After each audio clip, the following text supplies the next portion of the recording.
तो हेलो बच्चों, स्वागत है आप सबका हमारे चैनल सिंगरौली क्लासेज एमपी पर।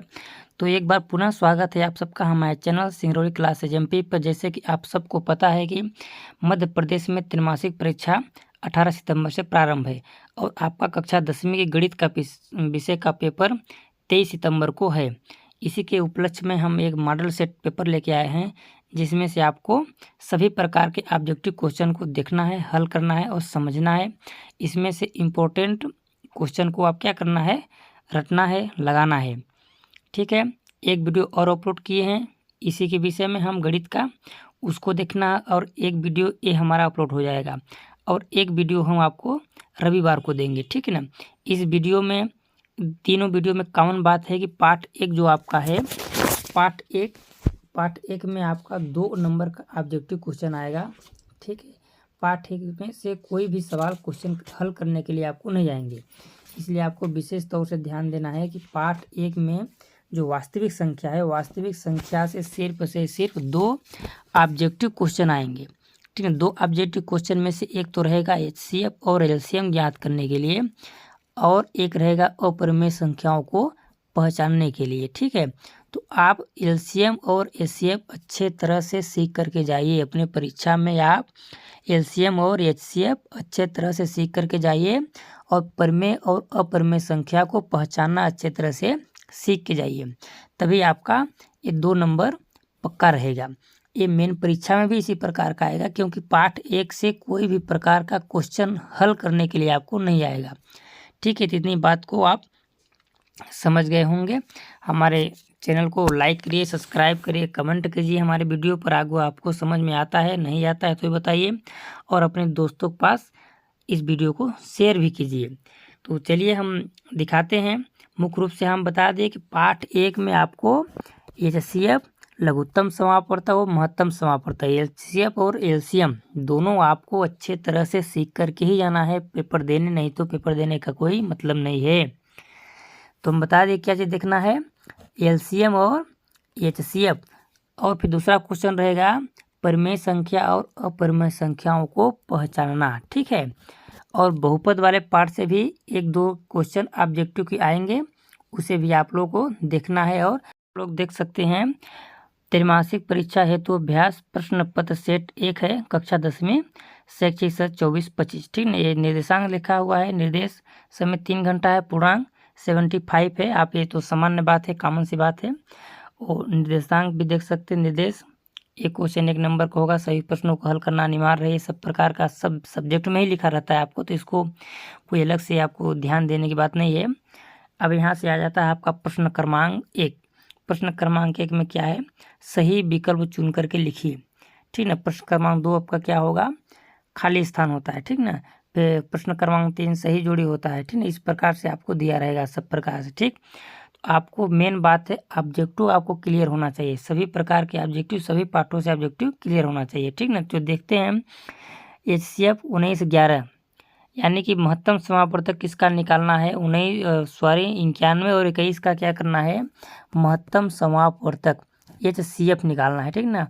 जो पहले वीडियो अपलोड किए उसमें भी HCF का ही क्वेश्चन था, इसमें कितना होगा आपका 7 होगा। ठीक है, फिर द्विघात समीकरण x² - 4x + 4 = 0 का विभक्तर क्या होगा, इसमें 0 होगा। तीसरे का क्वेश्चन क्या है, का 11वां पद क्या होगा, समांतर श्रेणी के, इसको आपको हल करना है, हल कर लीजिए इसको। ठीक है, इसको भी हल नहीं किए हैं हम। फिर आपका आता है चौथा नंबर क्वेश्चन, बिंदु 0,5 एवं -5 0 के बीच की दूरी क्या हो जाएगा, 5√2 क्या होगा, इसमें ब नंबर थे है। फिर है द्विघात समीकरण के मूल की अधिकतम संख्या कितना हो जाती है, द्विघात समीकरण मूलों की अधिकतम संख्या 2, इसमें 2 है। ठीक है, फिर है त्रिघात बहुपद में कितने शून्यक होते हैं, त्रिघात बहुपद में शून्यकों की संख्या 3 लिखेंगे आप। ठीक ना, क्या लिखेंगे, 3 लिखेंगे। तो ये 6 ऑब्जेक्टिव क्लियर हो गए आपके। फिर आपका प्रश्न क्रमांक 2 में आता है रिक्त स्थानों की पूर्ति कीजिए। ठीक ना, रिक्त स्थानों में सही विकल्प चुन के लिखिए, क्योंकि सही विकल्प दिया तो नहीं है, लेकिन मुख्य रूप से होगा रिक्त स्थान की पूर्ति कीजिए। ठीक है, प्रश्न क्रमांक आपका 2 में प्रथम क्वेश्चन है आपका, √2 डैश डैश एक संख्या है, क्या है, √2 डैश डैश एक संख्या है। एक इसमें क्या होगा, अपरिमेय संख्या। पहले में क्या होगा, अपरिमेय संख्या। दो बहुपद का योग क्या होगा, हमेशा एक बहुपद ही होता है, ठीक ना। तो इसमें होगा एक बहुपद हो जाएगा, ठीक। सभी सर्वागसम बहुभुज बराबर होते हैं, ठीक ना। चौथे में क्या होगा, सभी वृत्त क्या होते हैं, समरूप होते हैं। इसमें क्या होगा, समरूप होते हैं, ठीक। फिर एक रेखा जो वृत्त को दो बिंदुओं पर प्रतिच्छेद करती है कहलाती है, क्या कहलाती है, प्रतिच्छेदी। एक रेखा जो वृत्त को दो बिंदुओं पर प्रतिच्छेद करती है वह डैश डैश रेखा कहलाती है। इसमें आप लिखेंगे प्रतिच्छेदी रेखा, क्या हो जाएगा, प्रतिच्छेदी। फिर होता है आपका द्विघात बहुपद का योग होता है ए अल्फा प्लस बीटा बराबर माइनस बी बटे ए, ठीक ना।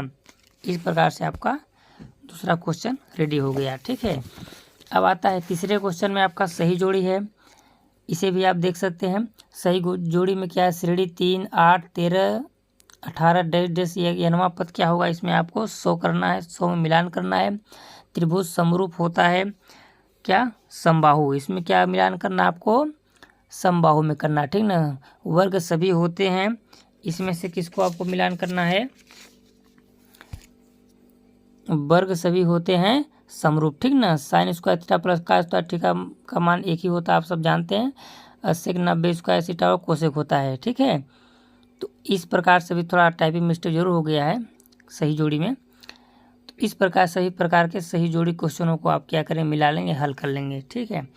इसके बाद फिर आता है प्रश्न क्रमांक 4। प्रश्न क्रमांक 4 में आपका सत्य और असत्य छांट करके लिखना है, सत्य और असत्य छांट करके लिखिए, ठीक है। x कोष्टक बंद x माइनस 1 बराबर 0 में x का मान 0 और 1 है, ये क्या है, असत्य होगा, क्या होगा, असत्य होगा। इसको अब लिख के निकाल भी सकते हैं, ठीक है।